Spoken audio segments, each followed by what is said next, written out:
Very good afternoon to you for those who have logged into our webinar today on the theme intellectual property and patent rights. I'm sure today's session is going to be a very valuable session for those who have wish to obtain IP and patent rights for their own products and think of going global. Today's session is organized by the FITIS, the Federation of Information Technology Industry in Sri Lanka. I would like to mention a few words about FITIS for those who do not know about FITIS. The FITIS is the Federation of Information Technology Industry in Sri Lanka, which is the apex ICT body in Sri Lanka.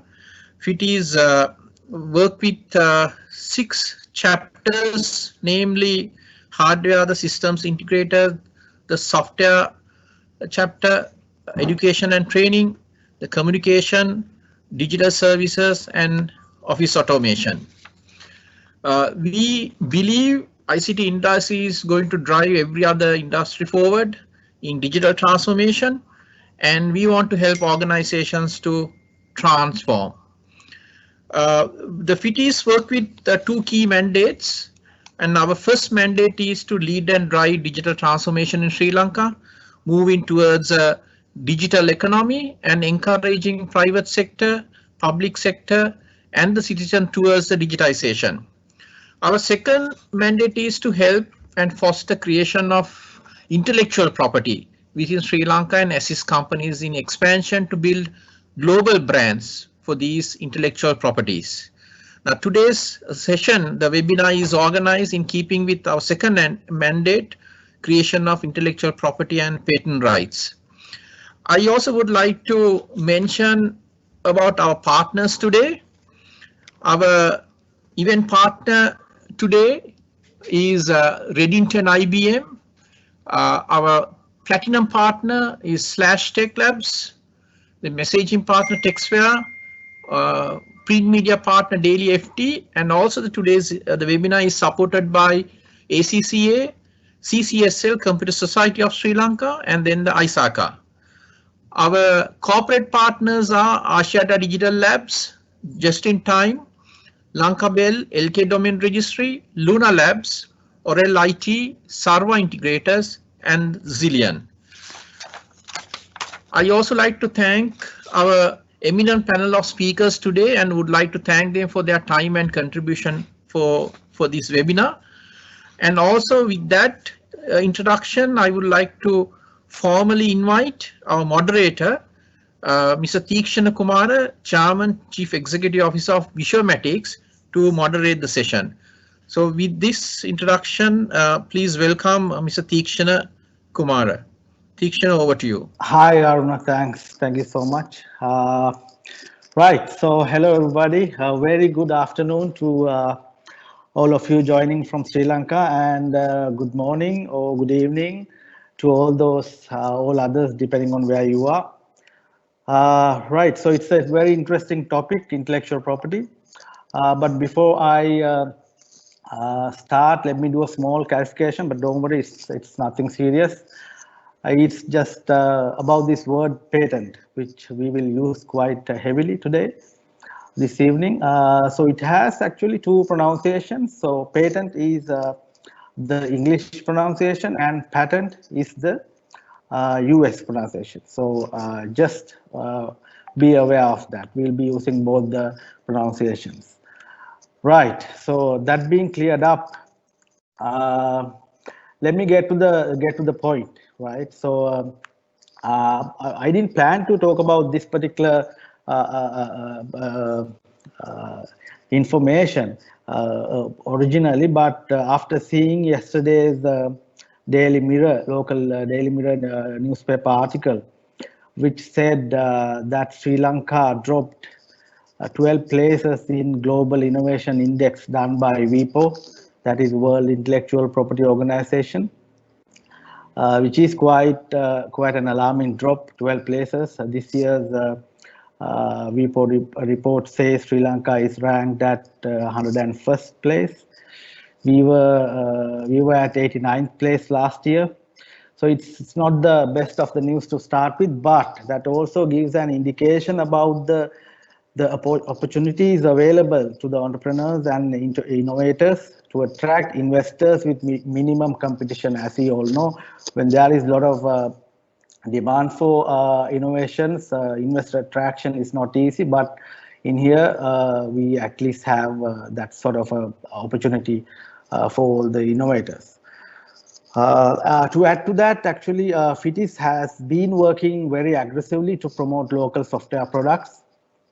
In fact, we are working on introducing a software product certification process as well, which we are very confident which will help local software products to get recognized locally and even globally.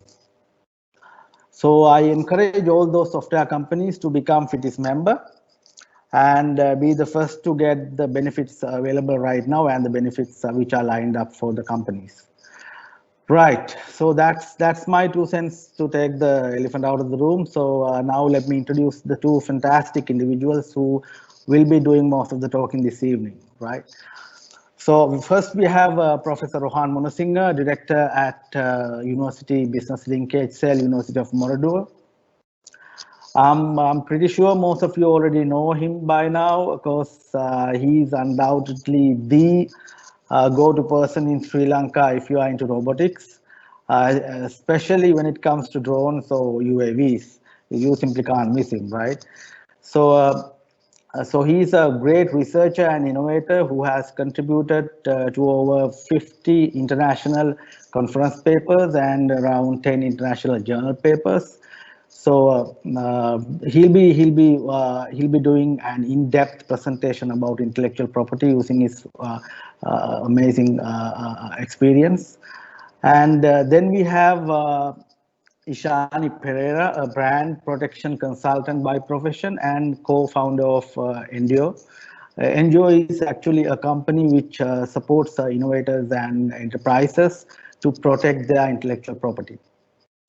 And Ishan is one of those unique professionals with solid exposure to intellectual property works in Sri Lanka and in the US. So she has a wealth of experience, I'm sure, which will be quite useful to all the audience today, to entire audience today. So please feel free to raise your questions to the Q&A section of the webinar, which will be moderated by FITIS team. Thanks, Crystal, for your support to moderate this. And we shall try our best to cover or answer as many questions as possible. Right, so without further ado, let me hand over the floor to Professor Rohan Munasinghe. Professor, over to you. Thank you, Tikshana. Thank you, Aruna and Nishani, my colleague today. Thank you everyone for joining in. This is a very timely topic that we need to be a bit more aggressive on protecting our IP rights, including patents. So it has been a serious need more than ever before that we need to have these rights in our hand and license out and try to make revenues, right? And this is the way forward for Sri Lanka if we want to make a change. And our industries, everybody, software and other domains, I think everybody will have to get going with patents and patent-based innovations and commercializations. So that is where the wind blows, and we have to go with that. So let me share my presentation today.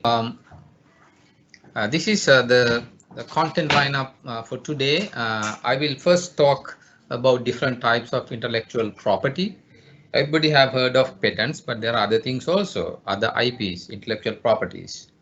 I will first describe you a generic account on the IP landscape and why it is important to protect intellectual property, right? And how to exploit the economic rights of your intellectual property, and also finally about unfair competition.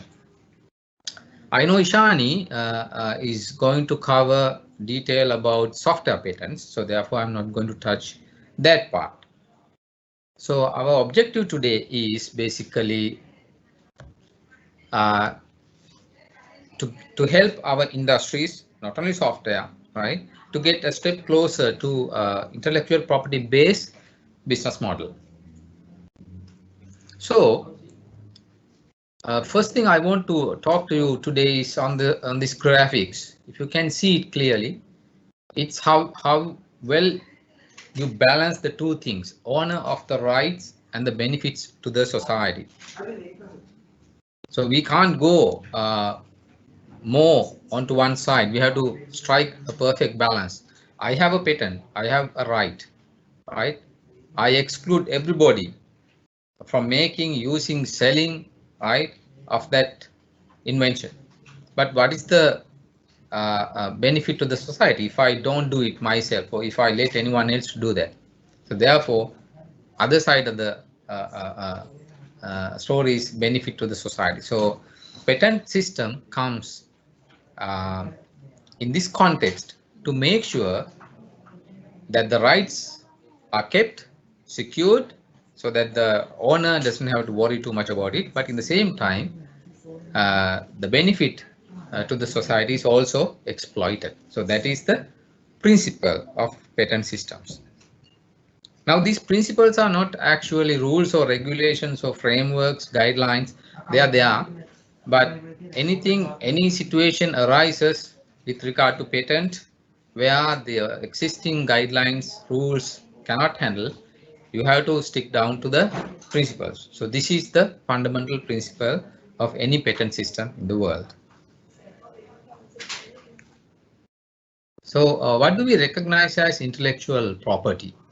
So if you look at our history of mankind, you see full of innovations all the way from the writings of Mesopotamia, the Chinese abacus, Syrian astrolabe, and observatories in India, printing press in Gutenberg, then IC engine, penicillin, plant medicine, semiconductor, transistor, computer, internet, GPS, nano.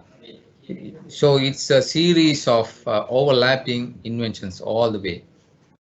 Now, if you put all these things into a system, you can see this diagram here, intellectual property. You can see three areas basically: copyright, then related rights, and the industry property. These are the three different major types of IP. And if you take copyright, these are the items in copyright uh, uh, part of the IP, like literary work, books, any written thing, artistic work, paintings, sculptures, and things like that, scientific writing, and even computer programs. FITIS fit in there, computer programs, right? But Ishani will tell there can be other things as well, places for software in the IP domain, but basically it is under copyright. And then comes the second one, related rights, like the dancers, the musicians, right, actors, and people like that, people who broadcast audio, video content, right, in media. They don't create the substance, but they help the process. So that is why their work is identified as related rights. And then the third one, industry property. Uh, the famous inventions, right? Discoveries, designs, trademarks, they are there in that line. So that is how the system is arranged. So let me now take one at a time and give you a brief introduction to you. So let's take copyright first.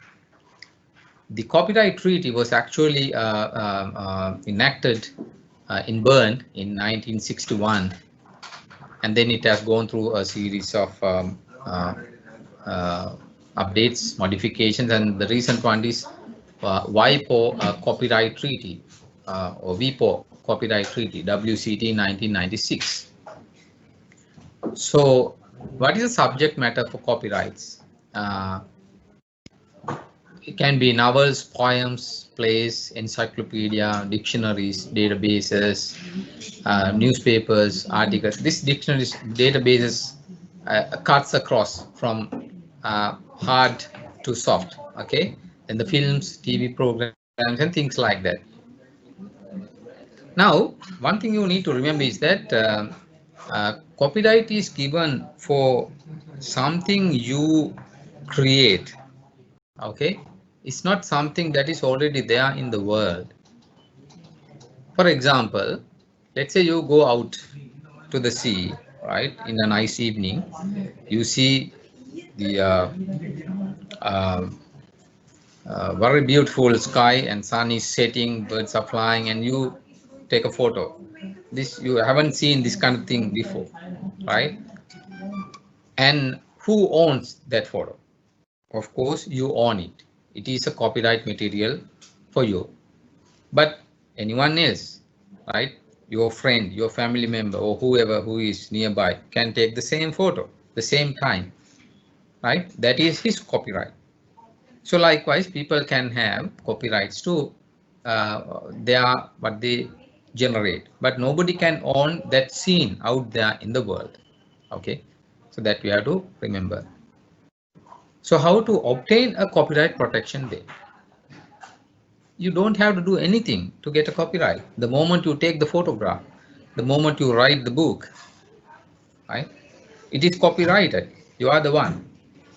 But how can you prove it? It is difficult to prove that this is your work unless you register it somewhere. So some countries, they have registration process. You go to the office, you deposit your work, and they know this is your own work. You get the proof legally. That is good if you have it, but in Sri Lanka we don't have that. So you just want to write down somewhere copyright by so and so with the year, whatever. So then that is how it is protected. Software is also the same. If you protect the software under copyright, if you want to do it patent, Ishani will explain. There's another way to do that. So what are the rights provided by copyright? If you have a copyright for a book or anything, a sculpture, a painting, whatever, you have economic rights, which means you can reproduce it, distribute it. If it is a music, a song or something, performance, then you can put it to the broadcasters to broadcast it. And you can translate, if it is a book, to different languages, or you can adapt it. Like you can produce a play out of a novel, things like that. All these things are how you exploit your economic revenues out of a copyright. Now, you don't have to do it yourself, right? Because this process is different to creating the IP, right? You need a lot of other expertise to produce it and sell it, disseminate, things like that. So you can license this out to those people who are able to do that. And in return, you can get the royalty. Okay, I write a book and someone is publishing it, I get my royalty percentage. So like that. But that is one part of the story. More than sometimes the economic rights in this category, copyrights, what is important is moral rights. This one. That is the right to be identified, you, right, by name as the owner of the copyright, as the creator of that IP. That is more important for your reputation, your career development, etc. And also the right to integrity of the work. Let's say uh, anyone can sing Victor Ratnayaka's song, right? As long as Victor Ratnayaka has no obligation to that. If someone is singing it in a way that damages the reputation of Victor Ratnayaka, then Victor Ratnayaka has the right, a related right, right, to intervene and claim damages. So that is how it works.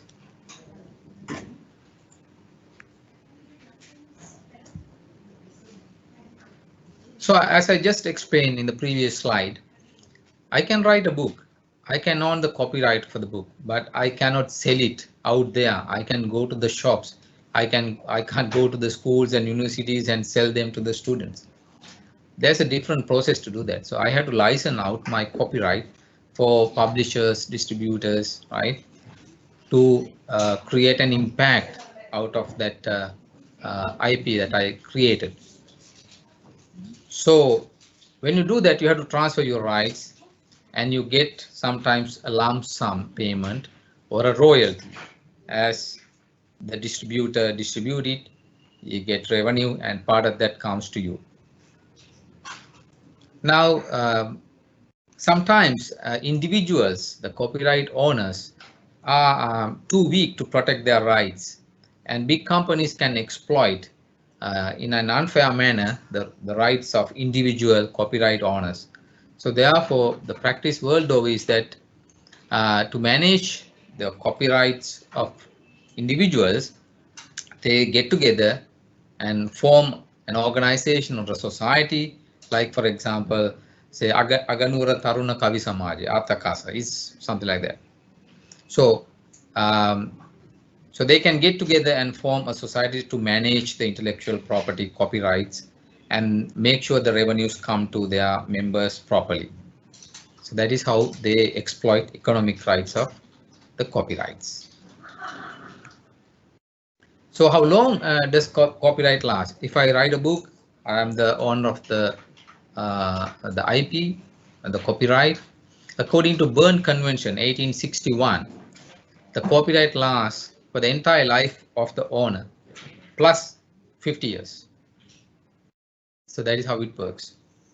But different countries can make a difference to this one. But what Berne Convention said is like the minimum standard.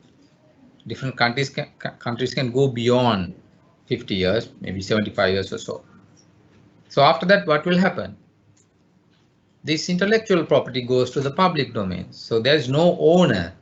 Anybody can make use of it, copy it, distribute it, sell it.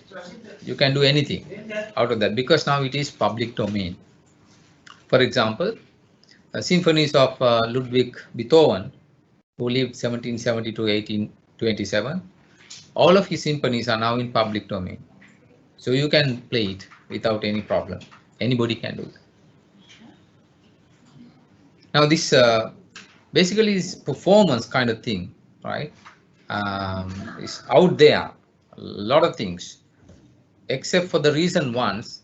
All these historic ones, Beethoven or Da Vinci, all these things can be used by anybody without any permission or approval from the creators.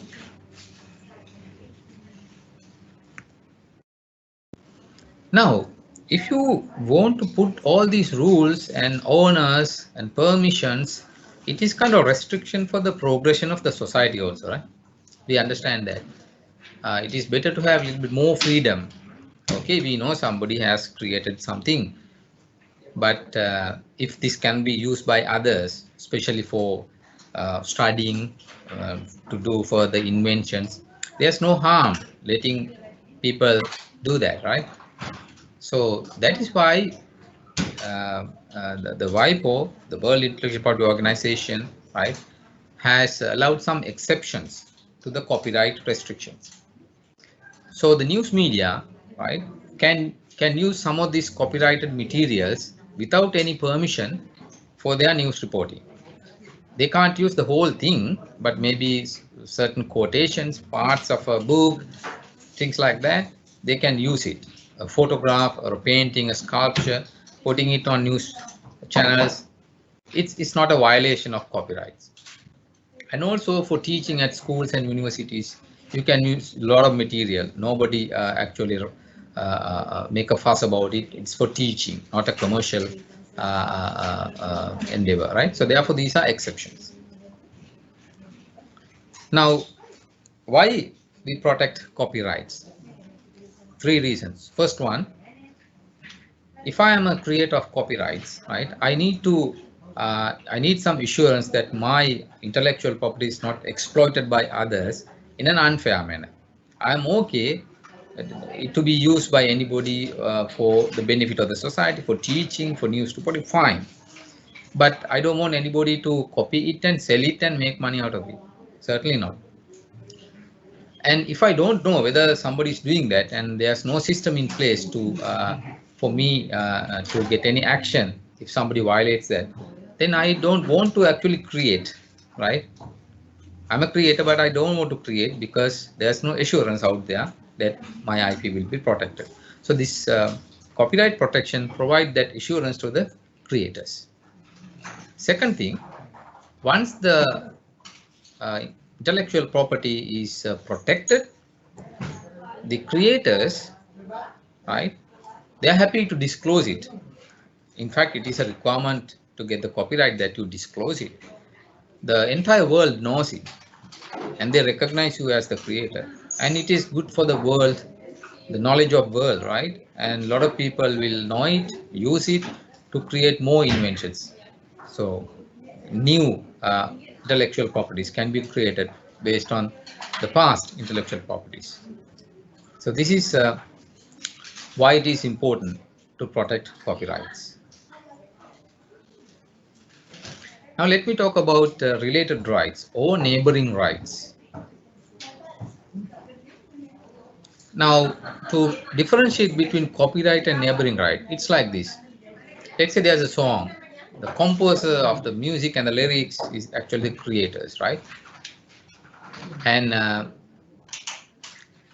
the musicians who actually play it, the singer who sing it, right? They are not the creators, but they are very important part of the process. Without them, this IP will not go to the society. So therefore, the musicians, the singers, and maybe the broadcasting agencies, they all have some rights and they all are under the neighboring rights category. So how do they get remunerated, right? The performers. So they have their rights and they get certain amount of royalty for their contribution, for their rights. Producers of sound recordings, right? They have a certain amount out of the royalty, right, distributed to them. Broadcasting organization, without them, you can't get this digital version of your original sounds or whatever and broadcast it to the entire society. So whatever revenue comes through that process, part of that will go to the broadcasters, part will go to the producers of sound recordings, part will go to the performers, the dancers, the musician, etc. So that way it is very nice balanced system. So everybody has a part in the process, so everybody is happy. So system is perfect.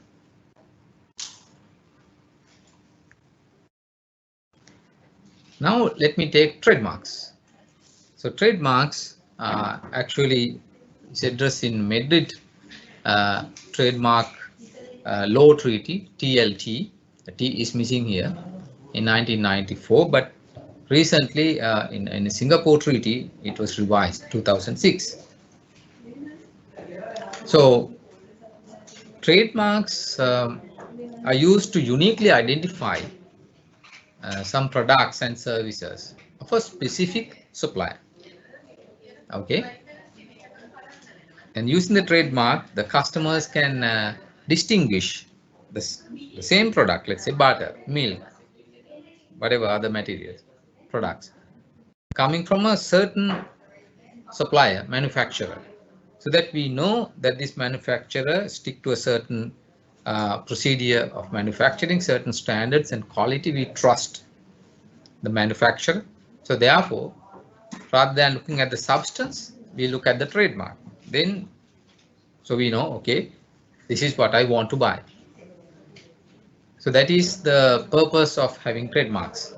So for trademarks, you use words, names, acronyms, like for example, Dell, Citibank, Coca-Cola, Ford. These are trademarks. You can also use colors, for example, fragrances, even music, holograms. You can use as trademarks. Have you heard of this one, the Tiffany blue? Tiffany blue. So it's a color in the world. According to the fundamental principles, nobody can own a color, right? But the Tiffany did. Because Tiffany has used this color for so many years. They have a long history. They fought a battle with the intellectual property organizations that they should own this color, and they had substantial amount of history using this color, so therefore they got it. Tiffany blue is a trademark for Tiffany jewelry company in New York. And also, if you look at the wool mark symbol here, if you want to purchase 100% wool, right, in a product, you need to check this mark.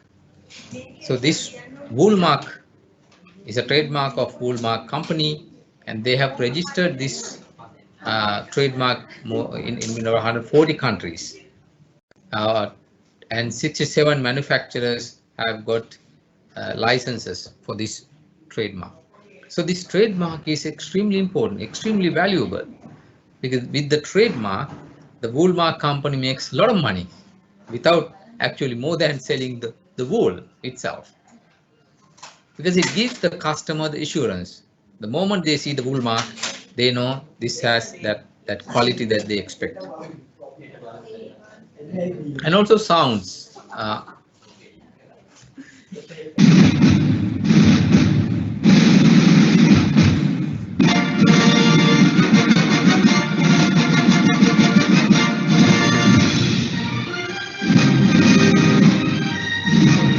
Can you hear that?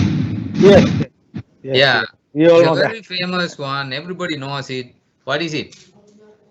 This is 21st Century Fox uh, theme, right? It is a trademark for them.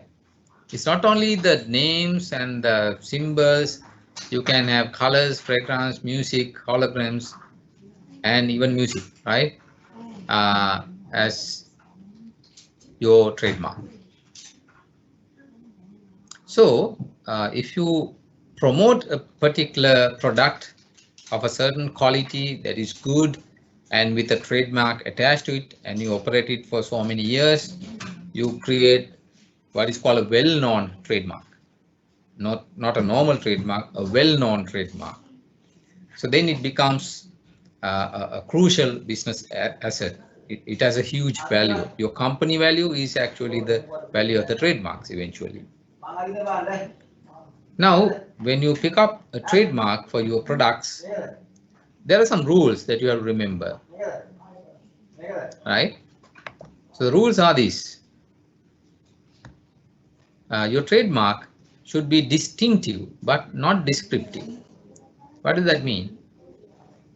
So if you sell, for example, Apple, you cannot have the trademark as Apple. If you sell milk, you can't have trademark as milk. Okay, because these are descriptive generic words. Trademark should be distinctive. You should be differentiated from the rest. So what is a good trademark then? Like for example, energizer for battery, right?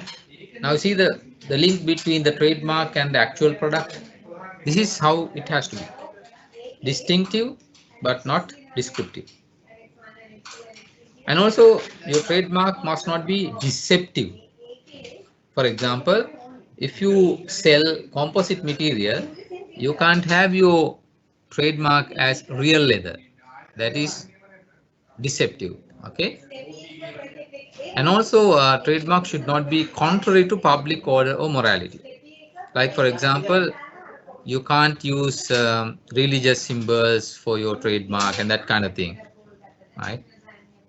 And also, your trademark should not be identical or confusingly similar to an existing trademark. That is trademark infringement. You are actually taking someone else's trademark to your product. That is not allowed. Okay. So once you have a trademark registered, it's valid for about 10 years, but you can renew it and go on. Now, as I just mentioned in the previous slide, if you have a trademark uh, and you're operating for so many years and the entire world knows your trademark, then it is actually a well-known mark. So here you can see some of the well-known marks, right? The Jeep, Audi, Toyota, Mercedes, like that. The whole world knows it. So if you have a well-known mark, you get a much stronger protection than what you get with a generic normal mark. Okay. So what are these additional protection that you get? A granted protection without registration. You don't have to really register your trademark, but use it for a long period of time. It becomes a well-known mark. Then you naturally get the protection. Don't have to register. It is good that you register upfront, but even if you don't do that, if it is a well-known mark, you get the protection. The second thing, protected against confusingly similar marks that are used on dissimilar goods or services. Now, let's say you are running a business, a menswear. Can you use, say, BMW as your trademark? You are doing menswear. What do you think? Can you use someone else's mark, trademark, for your business of menswear? The answer is this. If you use a normal mark, which is not a well-known mark, probably that is okay.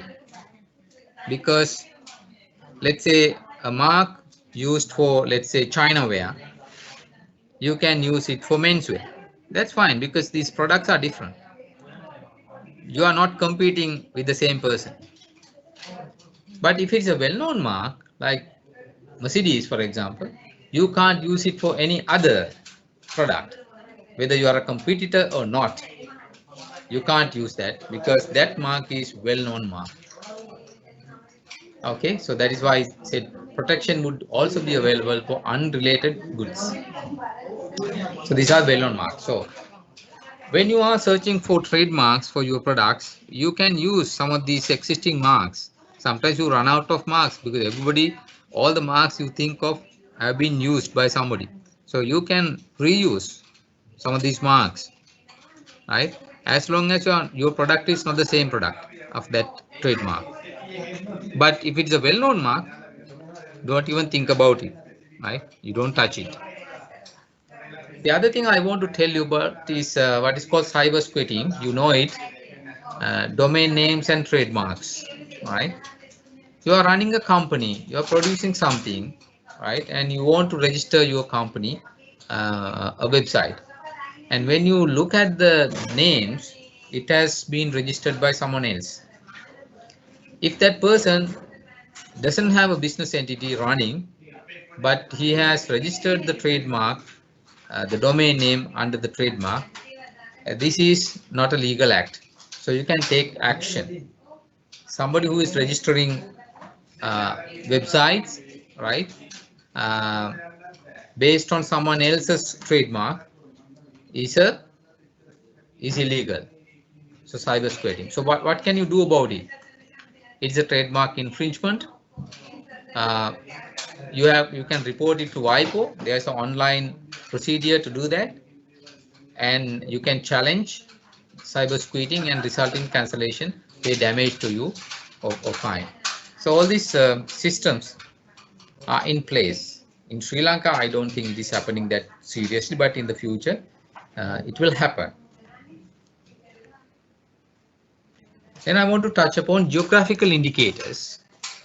Came with the Lisbon Agreement 1958. Geographical indicators are the indicators that communicate to the customer the geographical origin of a product. For example, Scotch whiskey is coming from Scotland, Swiss watches coming from Switzerland, and tea, for example, Ceylon tea, come from Sri Lanka. The moment you have this Scotch or Swiss or Ceylon geographical indicator, the customer knows about the quality of the product.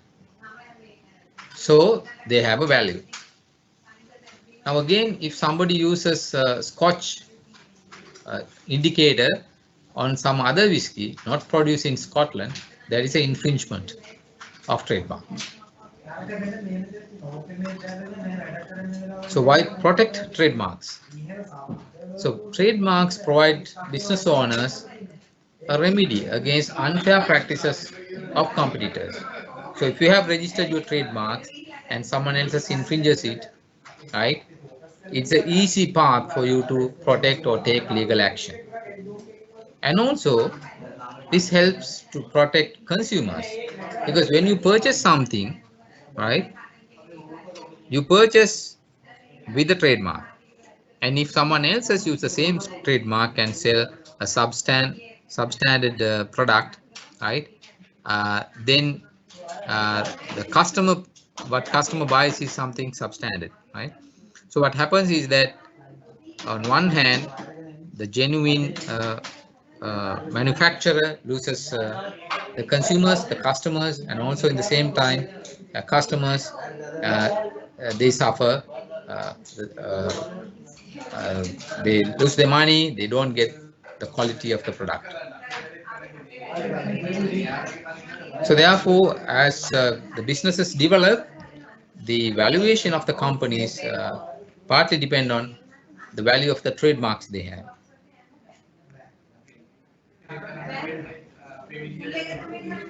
I'm really sorry about the noise coming from around. This is not my usual place. I had to quickly settle down here to deliver this speech. So this is an office environment. So please bear with us. Then industrial design. Uh, under Paris Convention 1883 and Hague Agreement 1925, um, it was described and put it into the legal framework, industrial designs. So what are industrial designs? Industrial designs are the ornamental or aesthetic aspect of an article.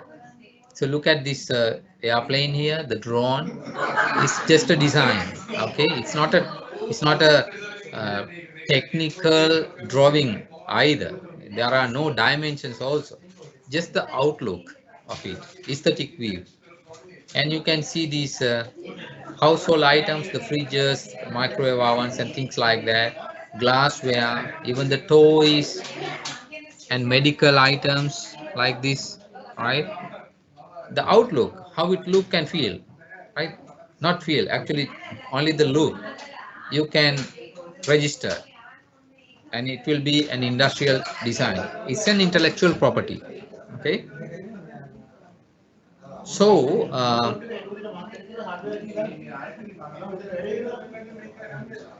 you don't have to include any technical details about this. The material used to manufacture, even the other physical stuff like weight, length, etc., how it works, right? Don't have to disclose any of these things, just the appearance, aesthetic view of that. Then you get it protected so that nobody can use it, okay, except you or without your exclusive permission. But to register a design, it has to be new or original, right? If it is already there, of course, you can't register it under your name. So the registration gives you 10 to 25 years, initially with 10 years. So you have to renew after 10 years if you want to go beyond that. Some countries give you additional 5 years. Some countries give you up to 25 years. After that, this design goes to what is called public domain. There's no owner afterwards. Anybody can use it. So why protect industrial designs? So industrial designs, the good designs are very attractive. It actually enhance the quality of the product also, and customers like it. If you design it to the liking of the customer, then it has a higher value, and it helps you increase your ROI. And also it improves the competitiveness of businesses. The people want to make different designs to make it look better than the other competitor designs. Okay, so it gives you the commercial return to the company rather than the technical merit of the product. The appearance really matters, right? And also with your industrial design protected, you have the assurance that nobody can exploit it, right? If you want to license it out, that's a separate thing. But otherwise, you can exploit the market just because of the design. But if you think or you want to sell it outright, you can do that as the owner of the design. Now let me come to patents. Briefly, I will take you through the generic uh, uh, uh, process, not too much into details. So what is a patent? A patent is an exclusive right granted to the creator of that invention, right? Uh, of a product or a process, right? Based on the inventiveness, the novelty, and its practical use, right? Based on these three aspects, you can get a patent to your invention, which is a product or a service. For example, electric lighting, Edison and Swan, plastic, ballpoint pen, microprocessor, telephone, CD. These are the patents, different from other IPs, copyrights, related rights, trademarks, right? You can see the difference now. In a way, these are much more technically advanced than the previous ones, right? Now, if you want to get a patent, your invention has to be novel,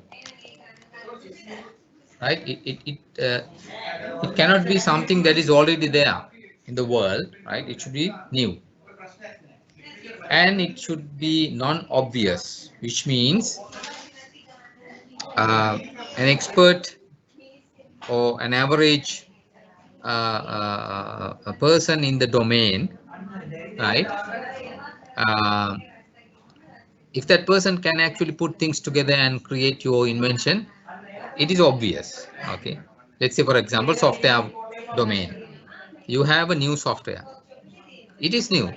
World has not seen this before. But however, if that invention, if that software can be written by somebody, right, with a little effort, it is not a very serious invention. It is obvious. So therefore, you can't get a patent for that. Some people think that if you slightly change this way and that way, you can get a patent. No, it's wrong. It doesn't happen that way. And also, whatever you invent, a new and non-obvious thing, if it doesn't have any use out there, again, you can't get a patent. Okay, that is third one. Fourth one, you can't get patent for everything and anything. So there is a subject matter. So it has to be within the subject matter, patentability, right? For example, natural substances, nobody can get a patent for that. You know this Kotala Himbutu thing, right? And there were rumors like somebody got a patent for Kotala Himbutu. No, Kotala Himbutu is not anybody's property. It has been there. It's part of the nature, right? You can't get the ownership for Kotala Himbutu. But if you use Kotala Himbutu to produce a pill or something, for that process, you can get a patent. Because the process is not there in the world, it has to be created by somebody. Then, for example, some commercial methods, e-commerce platforms, right? There's an argument, right? Whether we should give patent rights for some commercial methods, because these commercial methods are required for the societies, for the world to develop. And if you just give it to one person just because he created it, right? Others can't create it. The world will stop at that point. So that is against the fundamental principle of the society, the benefit to the society and the right to the owner, right? So therefore, that kind of thing are not patentable. And also, medical treatment, extremely important.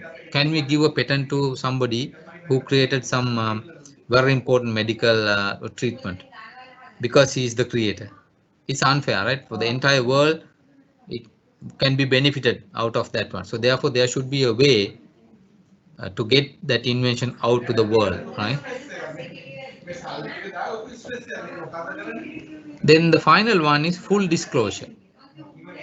Full disclosure. So full disclosure means Right. You get the patent, you get the right, you get it protected, but you have to disclose it to the entire world to see. Okay. This works in both ways. You get the rights, but you disclose it to the world. In fact, the Latin meaning of the patent is actually disclose it, show it to the others. That is the meaning. Okay.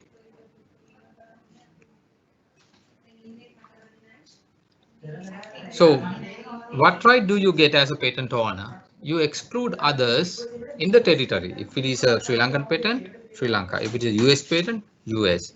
You exclude others, right, from making, using, offering for sale, importing or selling the invention without your permission, right?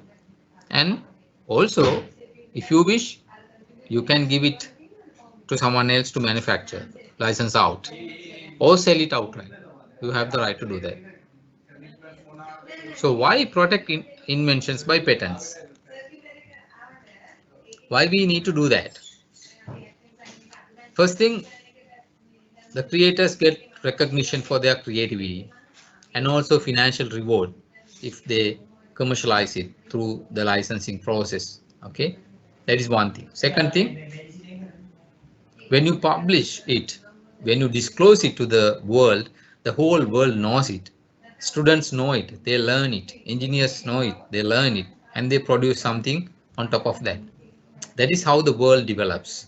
Okay, you are adding a lot of knowledge and intuition, designs, inventions into the world databases so that the whole world is benefited. This is, if you want to get a patent, this is the process for that, right? You send a letter to the local office, that is professional patent application, right? Not a complete application. Without any further ado, you quickly send a letter saying the patent office, I have an invention. And then there's a date stamp. This particular date, you submitted your provisional patent. Because you can't lose time on patenting process. Someone else, if submitted a document, he gets the priority date. Then you are out. Okay. So then after some time, so this provisional document will last only for 1 year. After that, it expires naturally. There's nothing after that. So before that, you have to submit the full application to be processed. So after that, you can go to any other territory, right? Local territory or foreign territory, and apply for the patent. Same invention, you apply in number of countries. You go to UK, you go to US, you go to Japan, and submit your application with the same priority date, this date. Okay. Or you can go to the WIPO, Patent Cooperation Treaty, and ask them to examine your patent, right? Two ways. So if you go to the country wise, right, they will process your application and it will take about 6 to 18 months, right? Patent prosecution. Then they provide you the responses. This is going back and forth for some time. And within about a couple of years, if it is not new, if it is obvious, or if it doesn't have any use, it will be rejected or patent will be granted. So usually it take years, couple of years, 3, 4, 5 years to get the patent. So after that, you have to pay the fees every 3.5 years, right? You have to pay registration fees to keep it going. After 20 years, everything is over, the patent goes to public. So that is how it works. The other route is you go to the WIPO and get a examination done on your invention, and you get what is called written opinion. You get a written opinion from International Search Authority about the inventiveness, the obviousness, usefulness of your invention. If the report is good, right, you can go to any other country and request a patent. So with the written opinion from the PCT, it is easier to get patents in other countries. So you can go to US, Europe, whatever country, you get the patent. Okay, sometimes these countries can reject it or grant the patent. So after 20 years, okay, patent goes to the public domain. So that is how it works. Now let me show you a few case studies. Now in 1964, a freighter A1 capsized near Kuwait harbor. So this is that photo in 1964. And this freighter had 5,000 sheep in it. So therefore it was a environmental disaster and they needed to raise the ship up. Then came a Danish inventor Carl Kroyer with an idea. Okay, what he said was, okay, put small ping pong balls kind of thing, right? Actually, he used polystyrene foam balls, 27 million of them into the hull of the ship, and then eventually ship came up. It worked. So he wrote a patent. This is that patent, and he got the patent. So there, this is how you write the patent. According to the patent claim, there's a main claim in his patent saying the buoyant bodies, number one. So these are the buoyant bodies inside the ship hull are inserted into a sunken vessel number 4. This is the sunken vessel with number 4 through a tube 3. This is the tube from a salvage ship number 2, like that. So this is again like a cartoon. You write it, you draw it with numbers, it goes into a patent. And Carl Kroyer received 2 patents, one from UK and one from Germany for his invention. So he was happy. Then he applied for a patent in Netherlands.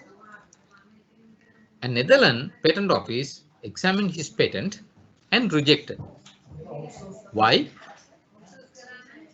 It's an arguable issue now, and a lot of people say that the Netherlands Patent Office found a cartoon, Donald Duck cartoon, this cartoon, published in 1945. That is some 20 years ago, right? And there, the Donald Duck cartoon, the same principle, right? Pretty much the whole process has been published. You put some small ping pong kind of balls here into a ship through a tube and ship comes up. The moment this cartoon was discovered by the Netherlands Patent Office, the patent application was rejected.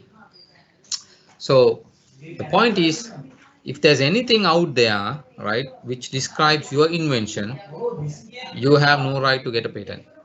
So then the issue comes, what about these 2 patents, UK and Germany? So they should have been rejected, right, in the first place, but it didn't happen. They probably did not discover this cartoon, so that is why the patent was granted. Now let's talk about Indian pharmaceutical industry. Everybody knows that India is a big pharmaceutical generic drug supplier to the world. In fact, they are the largest provider of generic medicine globally, right? There is about 20% of global generic drugs supplied by India. So some figures for you to substantiate that claim. The value of the US generic medicine market is about 33 billion US dollars in 2017, and the market is growing at 9.4% annually and things like that. You go to internet, you can see all these things. So how do they do that? So India did not allow patents for medicines, the drugs, etc. So that anybody could produce, manufacture and sell. That is one of the reasons. They made it open, no rights, nothing. Anybody can do that, right? So it worked for some time, but in 1994, India came under pressure from the world saying that they have to comply with the world standards, patenting. Okay, so they had to sign this TRIPS agreement, which means India agreed to issue patents for medicine. Okay, but India was so smart. India put a clause into the patent process, but what is called the compulsory licensing, which means if there's a patent holder for a drug, right, and if the government thinks that he's not serving to the public health interest, the government can forcefully license it to somebody who the government thinks will do a better job. So India, they have this practice now. So therefore, commercialization of any medicine in India is entirely controlled by the government. They can do it. They don't have to go to the patent process to do that. Now, my point is not that here. Now, if you look at the generic drug, what is a generic drug? Generic drug is a pharmaceutical drug that contains the same chemical substance as a drug that was originally protected by a chemical patent, right? It is a drug which has been protected by a patent for so long, and after 20 years, patent expires. Now, the chemical composition and the manufacturing process, everything is pretty much out there for anybody to to study and redo, right? So India is doing that. What they do is they go to these patent databases like USPTO, Patent Scope, Lens, and then eSpaceNet. All these databases are patent databases. There you can find expired patents. There's so many expired patents, huge amount of knowledge. India is doing that. They learn from these expired patents because they are expired. You don't have to get permission. You are free to manufacture. Then what they do is they reverse engineer the process and figure out a cost-effective means to manufacture these drugs and sell it to the entire world. So they are not violating any rules here, but they're very smart. They make maximum use of the existing patent system. So we also can do that. Now people are asking whether I want to patent my invention or keep it as a trade secret. That's a very good question. So if you have an invention, you can patent it or you can keep it as a trade secret. So keeping it as a trade secret is not easy, right? You have to do a lot of things to protect it. Like for example, the Coca-Cola formula. They do a lot of things to protect the formula. But if you can do that, right? So you can keep it secret and enjoy the economic benefits indefinitely, beyond 20 years. The Coca-Cola formula is, of course, beyond 20 years. They're still making good money out of it. Had they patented this, they would have not been able to do that after 20 years. Now, if you do the patenting, of course, you disclose the entire thing, no secret, right? But you are protected for 20 years. So whatever you want to do, you have to do within the 20 years to recover the whatever you want, and after that it goes to the public domain. So you have to decide which way more suits to you, right? The final thing is about unfair competition that was enacted in the Paris Convention. So intellectual property and unfair competition. Sometimes you might wonder, so what's the relationship? There is a relationship, right? So what is unfair competition? Unfair competition is uh, anything that a business, a company does in contrary to honest practice, period.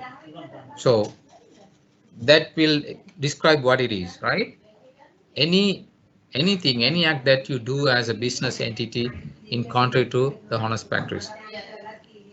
So when you say the honest practice, it is not an absolute definition. It depends on like standard of fairness, depends country to country and time to time.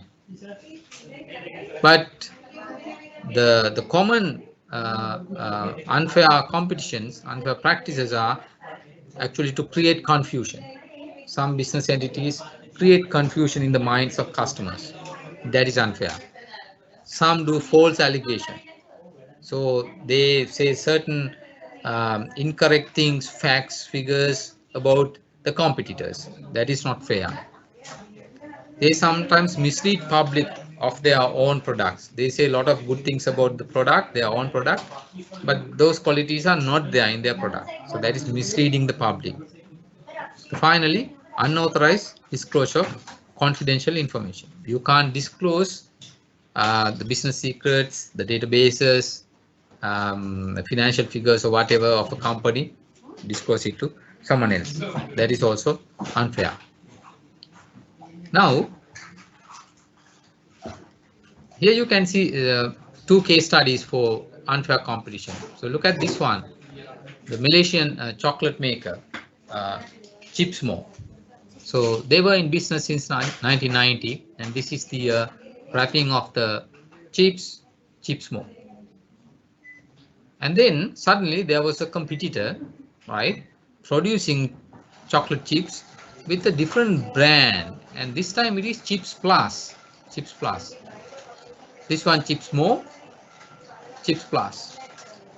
Right? So you will see they are different, but they are not significantly different. So there was a lawsuit by Chipsmo against Chips Plus, and the court decided that Chips Plus, the new competitor, actually infringed the copyright of Chipsmo.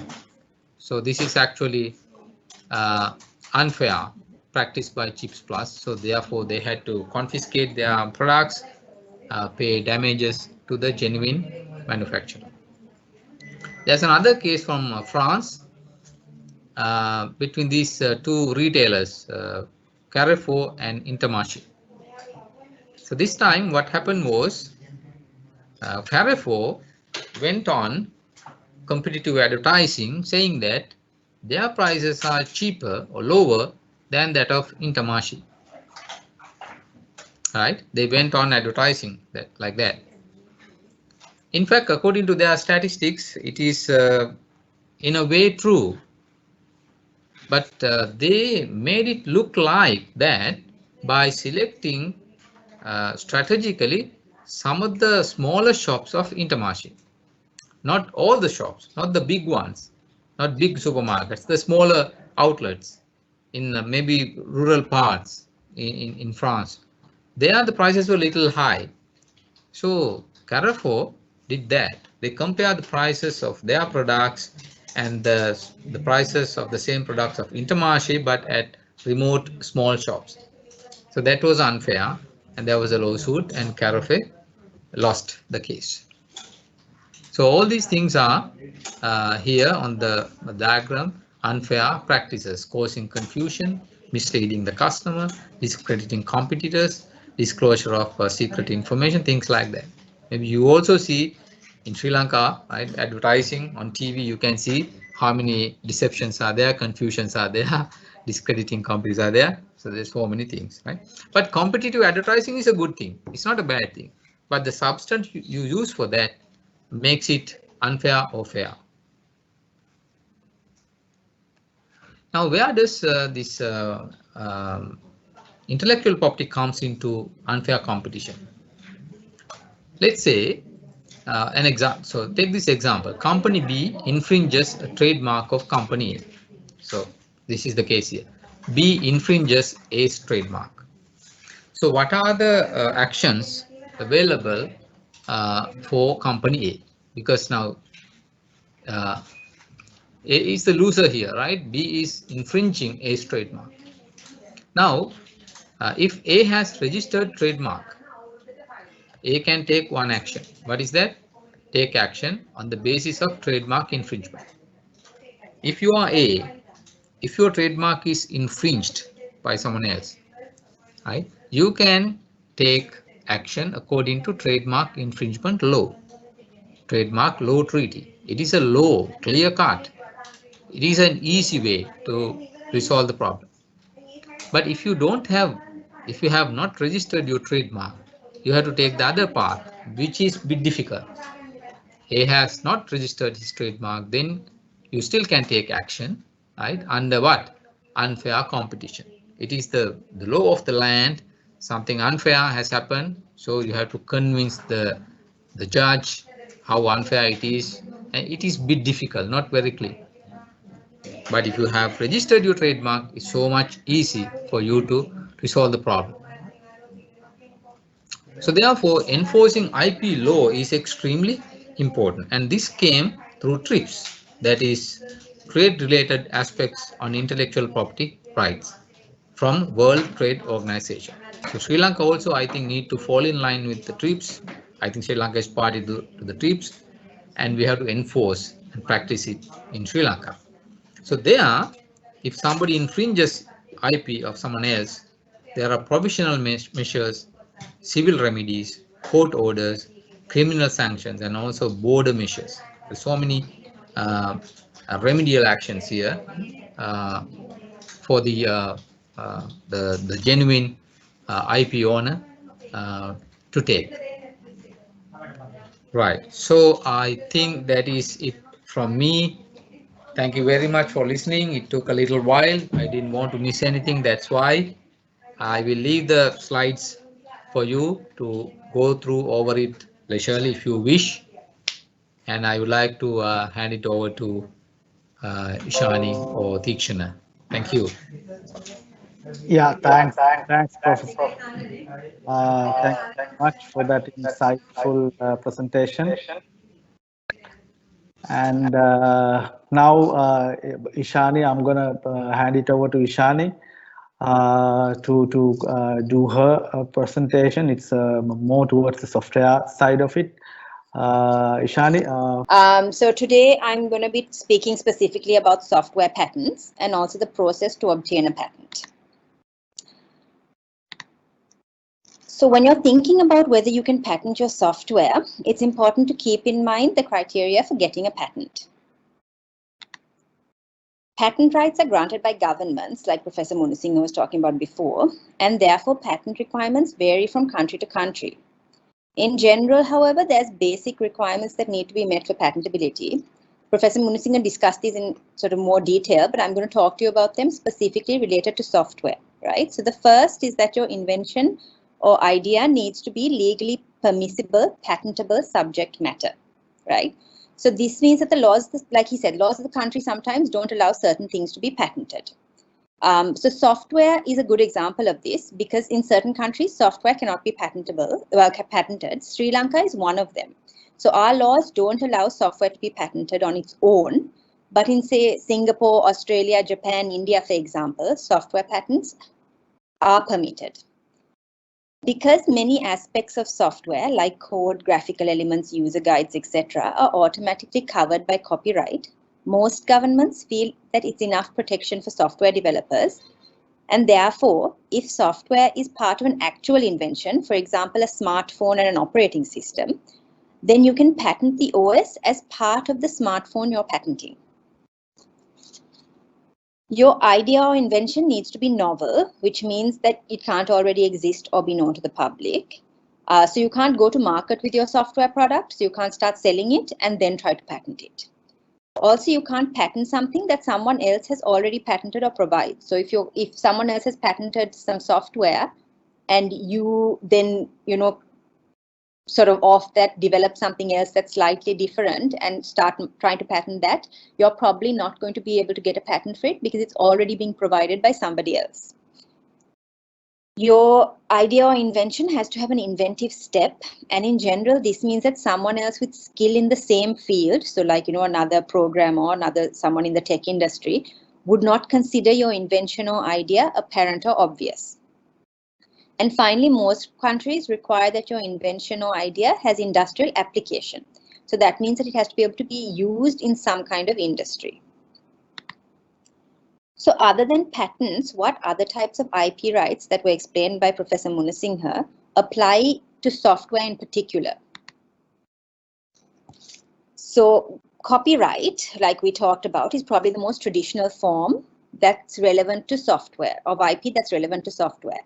because it protects the code, graphical elements, user guides for software, and it does not need to be registered for your software to be protected. Patents need to be registered and can be used to protect functional dimensions of software. Trademarks are used to protect your branding, name, logos for your software product, and it's highly recommended that you register, because if you're not sort of like, a famous brand the way that Professor Munasinghe explained, then registration is the way that you prove your rights in that particular branding. Industrial design can be used to protect graphical user interfaces of your software, and registration is recommended, although not required. And trade secrets obviously help you to protect identified information which pertains to your software, for example, the code, through contractual arrangements, and so therefore registration is not needed. If copyright arises automatically upon creation and protects the code, graphical elements, etc., then what is the purpose of a software patent? Software patents protect an executable idea or process, and copyright protects the expression of that idea. So what this means is that you can use copyright protection if someone copies your code or reproduces it in their own software, but copyright can't stop them from using the ideas and methodologies you express in your code to write their own code and replicate your software product. This is why people seek protection under both copyright and patent laws.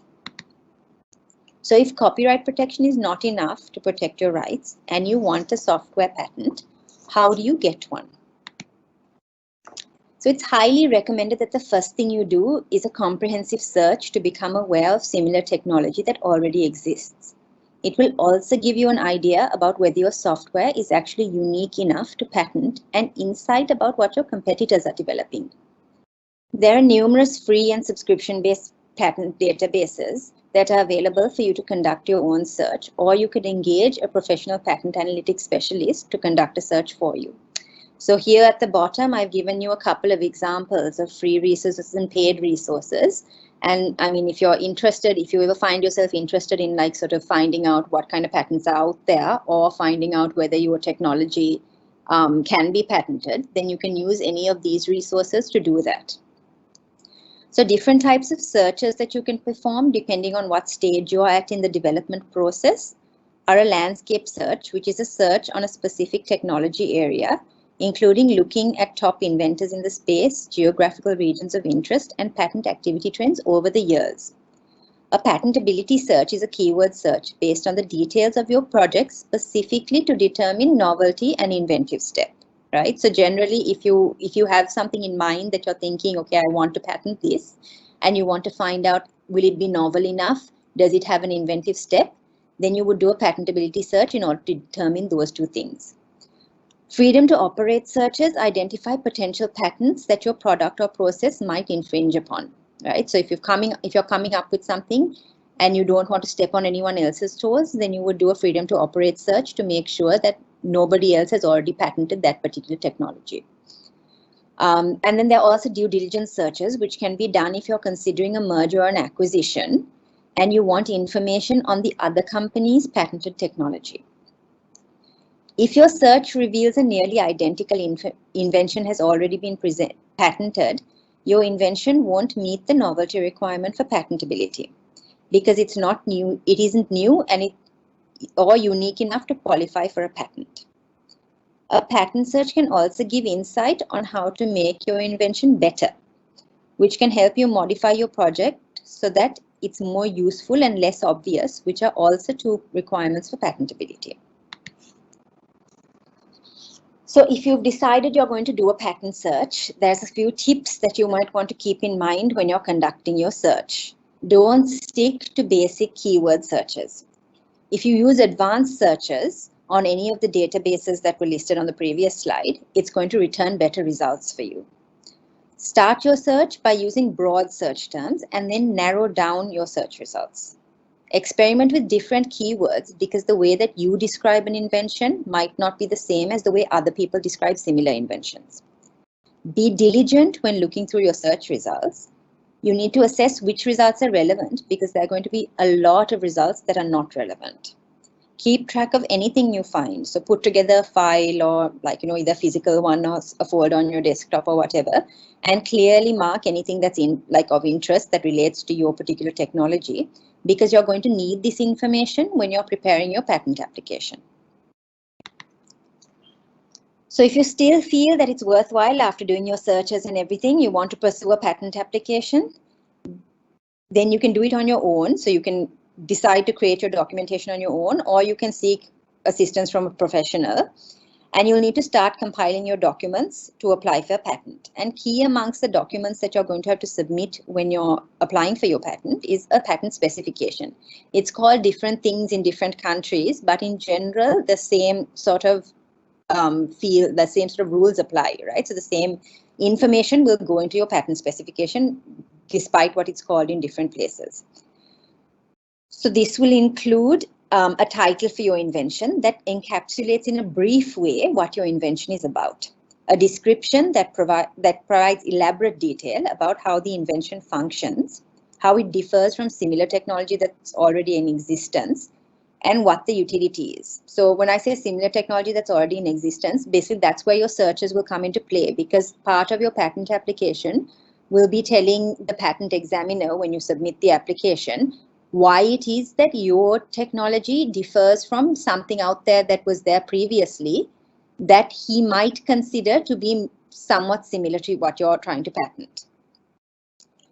You also have to present claims, which Professor Munasinghe gave you an example of a claim before. And that basically what it is it's what you're claiming ownership of, right? So you'd have to say what you're claiming ownership of through your patent. And you can have one claim, you can have two claims, you can have sub-claims. So it all depends on what it is that you're trying to claim ownership of. And then you'll also have to provide an abstract, which is sort of a concise version of your entire patent documentation. And also drawings that clearly depict how the invention functions. Again, Professor Munasinghe showed you a drawing before, which was of the ship where the little balls, they were inserting those styrofoam balls.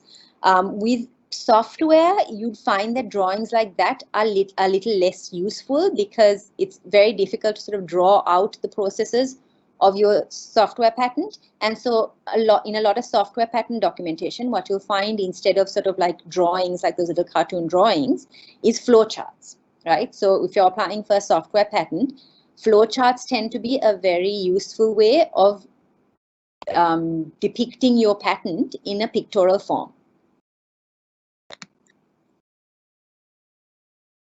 So it's important when you're compiling the information that will go into your patent specification that you keep a few things in mind.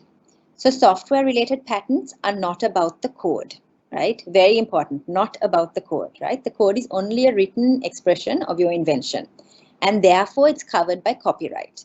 The invention, when talking about software, is in the uniqueness of the set of functionalities that direct the operation of a particular machine or system. So the uniqueness can be with respect to how the information is handled, stored, compressed, or transferred. And the uniqueness resides in how the software operates, not the particular code that tells the machine what to do. This means that the description needs to be one that can be replicated by others regardless of how they choose to write code to accomplish the necessary tasks. The explanation of the software in a patent specification must give a programmer enough information to be able to sit down and know how to write the code, having only read the description contained in the patent application. It is also not necessary for the inventor to have written the code himself, but the inventor has to have defined the scope of the invention clearly enough that writing the code is simply a matter of following instructions. Because in the event that when writing the code, the programmer has a significant creative input, then the programmer may become a co-inventor and entitled to part ownership of the software patent. So one way around this is to ensure that your contract with the programmer specifies who owns the invention, right? So if you're worried that maybe they're having too much input, then you can just put it in the contract to say that they'll transfer their rights if any arise over to you or the company or whatever it is. So once you've prepared your application, the process you need to follow to get a patent will vary depending on where you choose to apply for your patent. So Professor Munasinghe showed you a diagram which talked about sort of like the process for patenting. So if you decide on a national application, then you'll have to follow the application procedure in each country you apply in, right? So if you're applying in Sri Lanka and the US and Singapore and the UK, each of those countries have their own laws. And so you'll have to follow whatever process that is outlined by those patent offices. And you'll basically have to submit 4 separate patent applications, right? You can also make use of streamlined procedures offered by regional international patent offices like the European Patent Office or the World Intellectual Property Organization. These allow for the filing of a single application for multiple countries. So in Europe, the EPO examines the application and grants the patent. Whereas in the international system, it's slightly different. WIPO administers the Patent Cooperation Treaty or PCT, which allows for the filing of single application with WIPO or a receiving office, right? So WIPO has designated certain receiving offices around the world that can receive PCT applications. So there are 2 phases with a PCT application. The first is the submission and initial examination of the application to ensure that an international search is done, the application meets all the formalities that are required, and lastly, it provides the applicant with a preliminary patentability report, right? And so that gives you an indication of whether they do an assessment to see whether your the documents you submit qualify for a patent or not, right? And then they'll give you an assessment, and from there you can decide whether you want to move on to the second phase, which is the national phase, where the PCT application is submitted to national offices of the countries you are looking to patent in, and the national offices get to decide whether to grant a patent. So just because you've gone through the international phase and like, the WIPO might have said, look, like we feel like, yes, you can patent your invention, that there is some merit to it.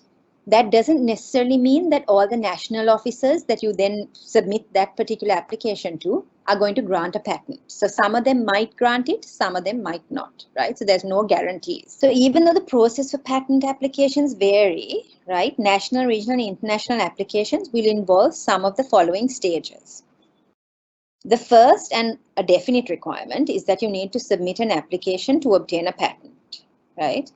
The issuing authority will generally always conduct some form of examination of your application, which can include a formalities examination to ensure all the formal requirements of the application have been met, a search to see if your invention or process already exists, and a patentability analysis to see if your invention or process qualifies for a patent.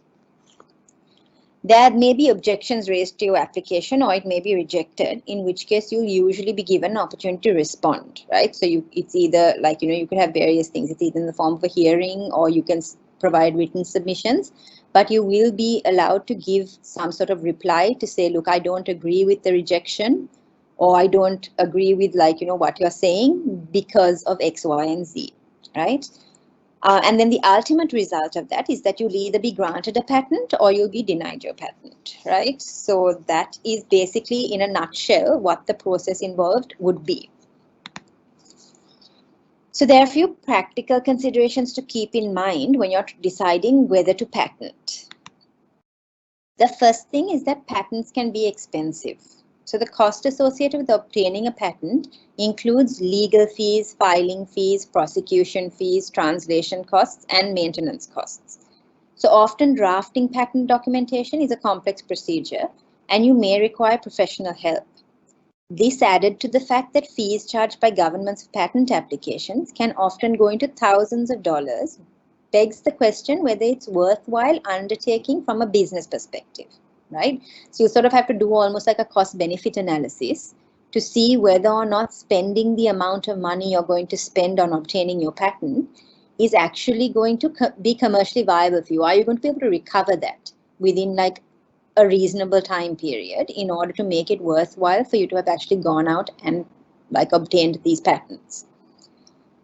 Patents also require maintenance fees, right? So just because you're granted a patent doesn't mean you're done paying fees. You might find that you have to pay ongoing fees, sometimes annually, in order to maintain your patent. So different countries, like I said, have different rules. So some countries might actually charge you every single year for 20 years to maintain your patent. Others have sort of, different time frames, like every 3.5 year mark, 7-year mark, like that. They'll charge you things at different times, but you do have to pay fees ongoing in most countries to maintain your patent. Adding to the cost factor is also the amount of work and effort you need to put in. Patents are territorial, and therefore you'll need to apply for patent protection in almost all of the countries in which you operate, right? So like obviously there's ways to make that simpler. So like we talked about regional applications and like the PCT, which is administered by WIPO. So, you know, there is stuff out there that will make that easier, but you do have to think about the fact that if you patent in Sri Lanka, that might not be enough if Sri Lanka is not the only market that you operate in, right? So you might have to look at patenting in multiple countries. And obviously the work and the effort required for that is going to be a little higher than just doing it in the one country. And then finally, as discussed, the amount of detail you need to provide in your patent application is so great that any programmer reading your patent specification would easily be able to replicate your software by writing their own code. And because the requirement for there's a requirement for patent applications to be published, in the event you're not granted a patent, then disclosing such extensive detail about your software makes it easier for competitors to replicate your software.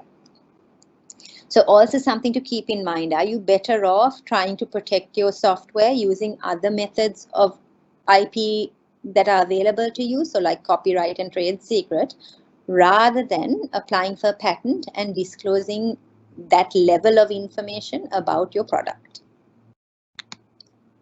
So if you successfully apply for and are granted a patent for your software, there are also significant competitive advantages to be gained. A patent essentially creates a monopoly for the patent owner for up to 20 years, and it can be used to protect your market share and enhances your market reach. A patent can be monetized through licensing revenue, and it can demonstrate ownership when enforcing your rights. So like Professor Munasinghe was talking about with that wool mark, right?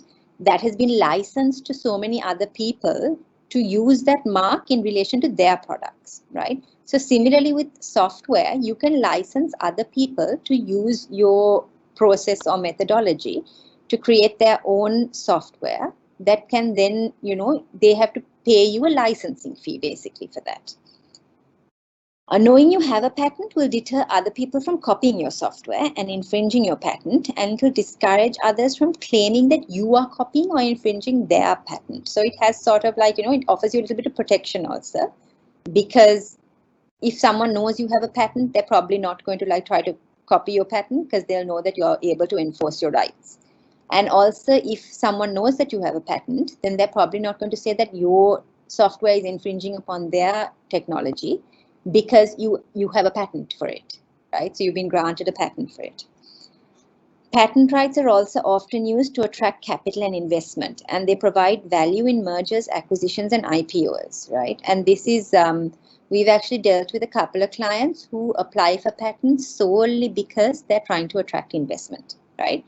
And it, like, maybe not so much in a local context, but I know that when you're trying to attract investment from overseas investors, having that patent in hand, even if it's just a provisional patent, sometimes helps, because at the end of the day, IP is an asset, right? It's not a tangible asset, but it is an asset for your company. And therefore, when investors are looking at your company, so long as you own the rights, then they have more confidence in providing you with the investment.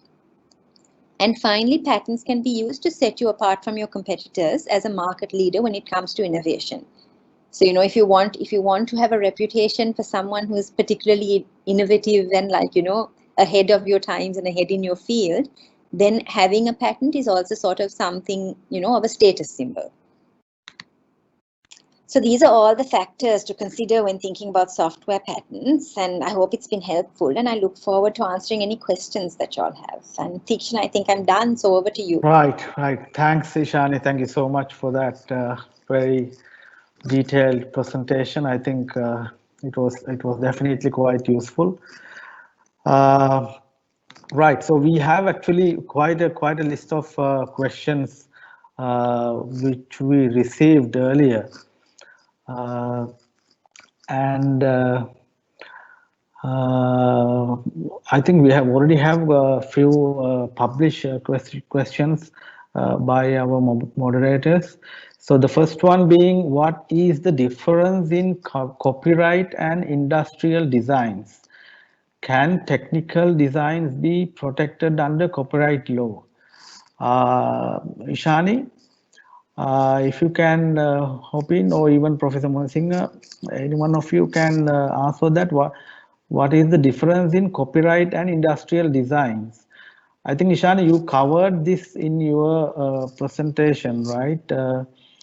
Somewhere I in your covered it presentation. only in relation to software. So in general, basically the difference is that copyright is a written expression, like, or sort of like, like it's an authored expression of like a work, basically, right? So you can write music, you can write a book, you can write, you can, it's even sculptures and things can also be covered. But with industrial design, what it is it's basically you're applying aesthetics, you're applying some sort of an artistic element to an actual functional thing. And one of the examples that I use a lot with like clients is that if you imagine a mug, right? So you have a normal mug. Obviously, mugs, everybody knows about mugs, everybody uses them, everybody drinks from them, right? So you can't, patent it, you can't like, claim copyright, you can't claim any intellectual property in the mug. But now if I was to add 2 ears and a nose and whatever to my mug, then my mug becomes a Mickey Mouse mug, right? And so it's the artistic elements that I have added to the mug. It's not the mug itself that I have any rights in. It's the artistry to which I've applied to the mug, in which I get the industrial design rights, right? So industrial design rights can be in different things. So like, like we've had clients who've got design rights in certain jewelry designs because it's particularly unique to them and it's particularly valuable to them, right? So like different things like that, it's an actual functional object to which you've applied some sort of artistic input. Right. So you can protect your technical designs, right, under copyright laws. Copyright laws, like I said, as soon as so if you're drawing something, like if you're saying it's a technical design, if you're actually like, jotting it down on a piece of paper on like a computer or something like that, then just the process of doing that, you're automatically protected. All right. Thank you. So there are a couple of actually few questions related to the NEPO. I'm not sure if it is fair for us to comment on behalf of the NEPO, but so there is this question related to why does the Sri Lankan trademark registration process take so long? Usually the gazette notice and the actual trademark certificate is only issued after 6-7 years or even later. Can anyone respond to that? Ishani or Professor Munasinghe? What's the delay? Why does it take 6-7 years for local office to issue the gazette notice? I can't really comment on like sort of their internal procedures because Right. It's just that like, I mean, there is, I know it takes time. It can happen quite quickly. It can happen, it can take a little longer to happen. And I think it just deals with the fact that like, resources and manpower and like, they have limited resources. And sometimes when they're inundated with applications and things like that, it becomes a little bit difficult for them to manage, and like timelines get stretched. And I think that's probably just, the short answer to it. Right. Ishani, there's another one. Another question is related to software patents. Basically the question is, can a keyword in software patented with company logo? I'm not sure what the question is. So I think, sorry, just quickly yeah. for that, if I can, there seems to be, I think that what they're asking is, can you patent a keyword? Probably not, right? So like I said, a software patent has to be the like in the functional aspects of your software. So Right. the way that it functions, essentially, like it's the process almost that you're patenting, right? Not the particular elements, because like I said, the code and things like that are created by like someone writing something down or like on a computer or whatever it is covered by copyright. And then also the logos and all of that is not going to be either it's probably better for logos and product names and whatever it is if you trademark. Because you can actually register that trademark and then you're the legal owner of it. And so it's probably always better. You do have copyright protection if it's a logo because it's something that's drawn and created, but you're probably better off registering it as a trademark. Right. Yeah. And there's this question about, can you give an example of software patent? I think there are plenty of examples like video encoding, audio encoding, software. There's plenty. You just Google and you can find. There's also like blockchain patents and things like that. So I mean, there's a ton of them out there. There's also sort of a lot of controversy about them because people wonder whether or not it's a good thing to restrict. I think because IT is a field and software is a field where you all allow for a lot of open source and collaboration and whatever it is, like that is the nature of the industry. So then allowing someone to patent particular technology and stop other people from using it, there's sort of a so particularly with things like blockchain and all, there is a bit of controversy about things like that, whether or not it should be allowed, because it almost has the opposite effect of enabling innovation and growth. Right. Very true, Ishani. I think that's why open source is becoming quite popular these days. A lot of companies like Tesla opening up all their patents to public. Those are very, very positive signs. But at the end of the day, I think countries like Sri Lanka, we need to have some patents up and running to attract the investors, because that is going to be the key thing to attract the investors and pass the very first level of being an innovation center. Right. So, Professor, I hope you are there, right? Yes, I'm connecting over phone. All right. Okay. Fine. So, basically, as an innovator, I know you led a lot of innovative projects in Sri Lanka. Now, I think it would be really useful if you can elaborate on the availability of, what are the funding sources available for innovations for local individuals or companies? Yes. All the universities in Sri Lanka, they get regular funding from the funding agencies like National Science Foundation, National Research Council, and also major universities like Moratuwa, Peradeniya, and so on have their industry partners very well connected with them, so they get regular funding from the industry also. So for that is a big sector of the academia, the university system, where most of the research are happening. So therefore, for R&D, funding is not a big issue right now. Funding is not a big issue right now. But the thing is, our system is not very well aligned with this commercialization, patenting system. That is a big problem going forward. So even though there are people ready to put money, right? Maybe people's tax money coming to the universities for R&D. Even though a lot of research is happening in universities and other R&D centers in Sri Lanka, particularly government sector, after the research, the invention getting patented, getting commercialized is happening very, very organically. So that speed is not adequate at all. So I think this is why we are lagging so much behind in, as the teacher said, we are now falling down in the rank according to before stats.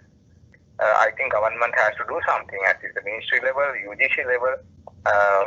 They have to wake up and quickly put things into the proper channels so that make patenting easy, building human capacity, building skills on patenting, and also commercialization make it easy. industry people to work with universities more closely and efficiently. These are things we need to do more than the money, Chairman. Right. I think you are spot on. I think as a nation we have a long way to go to get this whole intellectual property, the commercialization of intellectual property, especially when it comes to the ICT products and even all other innovations, technical innovations.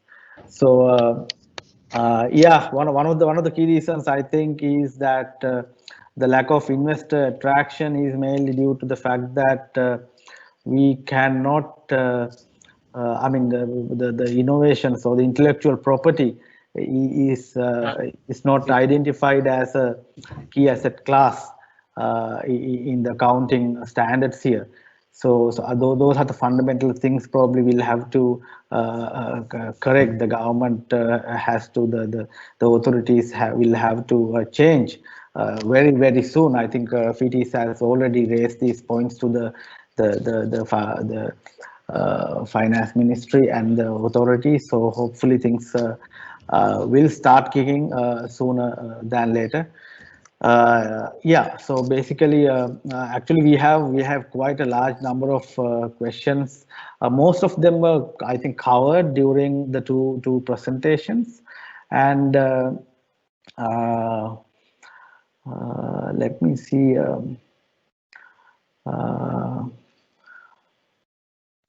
Yeah, so basically I think we are running out of time as well, so let's try to wind it down